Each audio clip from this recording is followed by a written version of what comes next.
اتخذت فرنسا أحد الموردين الرئيسيين للحبوب في العالم قراراً له عواقب وخيمة، حيث قررت وقف تصدير القمح إلى خارج الاتحاد الأوروبي ابتداءً من 25 أبريل. ويتعلق هذا القرار بكمية كبيرة من القمح المخزنة حالياً، تقدر بنحو 11 مليون طن من الحبوب، وفقاً لتقرير صحيفة فرنسية. وحسب تقرير الصحيفة الفرنسية، فإنه اعتباراً من التاريخ المحدد لوقف التصدير، سيكون استخدام الفوسفين، وهو مبيد حشري، محظوراً في فرنسا لمعالجة شحنات الحبوب في عنابر السفن.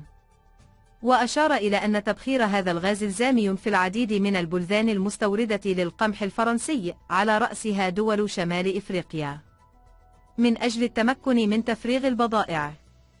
وغاز الفوسفين يستخدم للقضاء على حشرات مخازن حبوب القمح، مثل ثاقبة الحبوب وخنفساء الدقيق الصدئية.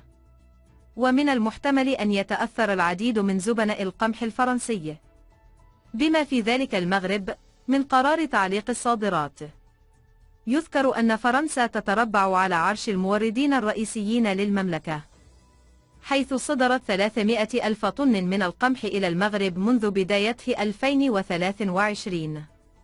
وسلطت الصحيفة الفرنسية الضوء مجددا على الأزمة التي تعيشها العلاقات المغربية الفرنسية، معتبرة أن نقاط التوتر بين البلدين تتلخص في قضية التجسس وقيود التأشيرات والصحراء المغربية، وانزعاج محيط ملك المغرب من غطرسة الرئيس الفرنسي.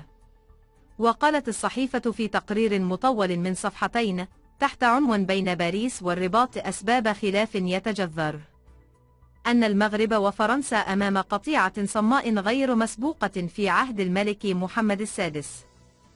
وذكرت الصحيفة بالأزمات التي عرفتها العلاقات بين البلدين في عهد الملك المغربي السابق، والتي كانت أبرز أسبابها قضية صدور كتاب صديقنا الملك المثير للجدل.